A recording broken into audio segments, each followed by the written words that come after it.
Chào mừng các bạn quay trở lại với phần tiếp theo.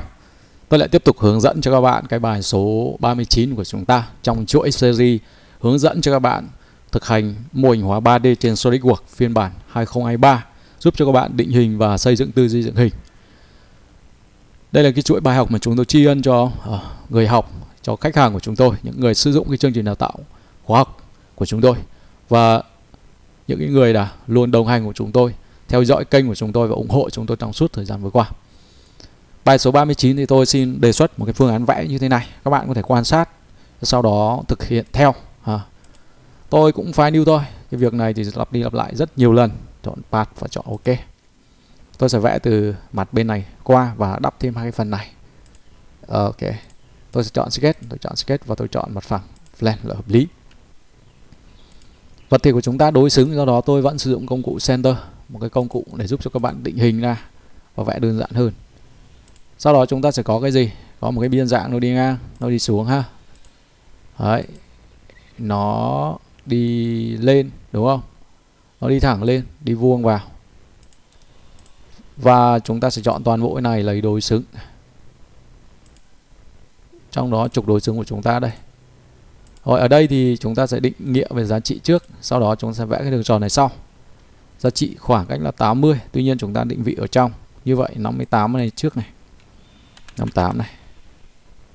Rồi, này là của chúng ta nó sẽ là 80. 58, 80 đúng rồi.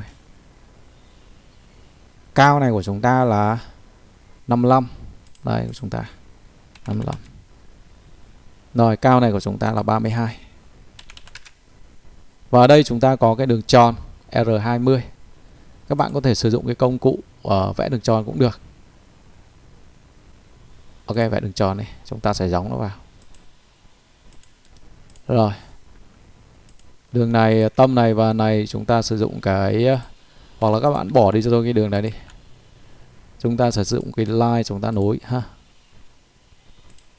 Rồi, tôi có thể kéo cái đường này lên, các bạn sẽ thấy cái đường này của chúng ta về cơ bản đường tròn này trùng rồi, như vậy nó là 40. Rồi, đường này với đường này của chúng ta thì nó, tôi sẽ chọn cái tâm và cái đường này thì nó coincident, trung điểm. Sau đó các bạn sử dụng cái chim và các bạn, xin lỗi các bạn, tôi bấm Ctrl S nhé. Đây, chúng ta sẽ cắt bỏ cái phần ngược lại. Đó, chưa? Như vậy 40, cao 55, và như vậy là đủ rồi ha. Rồi, tôi bấm Finish. Và chúng ta sẽ có cái khối tổng của chúng ta là 50, và nó sẽ đắp thêm hai phần này. Thì tôi sẽ lên khối này trước.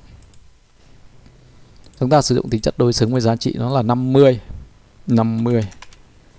Finish.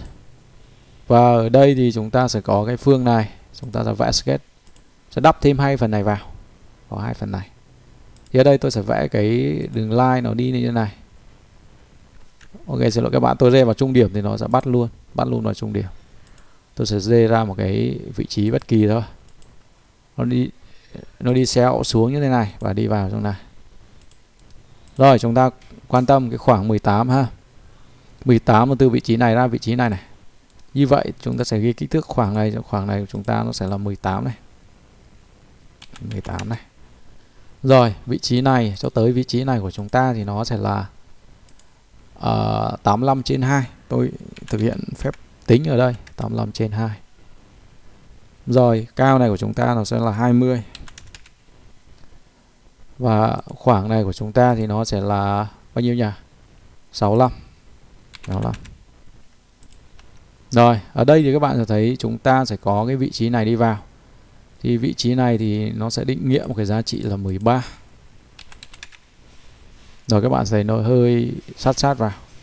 Finish. Và các bạn chọn cái khối này, các bạn sử dụng công cụ đó là Extrude với bề dày hai bên của chúng ta 20. Như vậy nó là 20. Click OK. Các bạn sử dụng cho tôi ngay công cụ Mirror. Với mặt đối xứng của chúng ta là cái mặt nằm giữa, mặt này. Và cái filter của chúng ta chính là cái filter này. Click OK.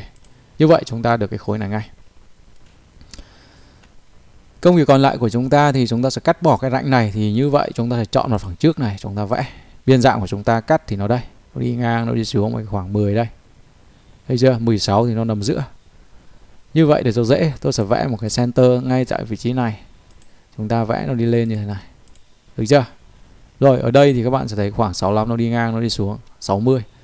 Thì tôi sẽ vẽ cái middle point line ở trước ha, cho nó dễ.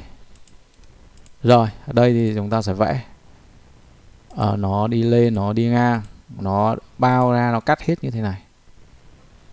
Các bạn thấy ha. Đó.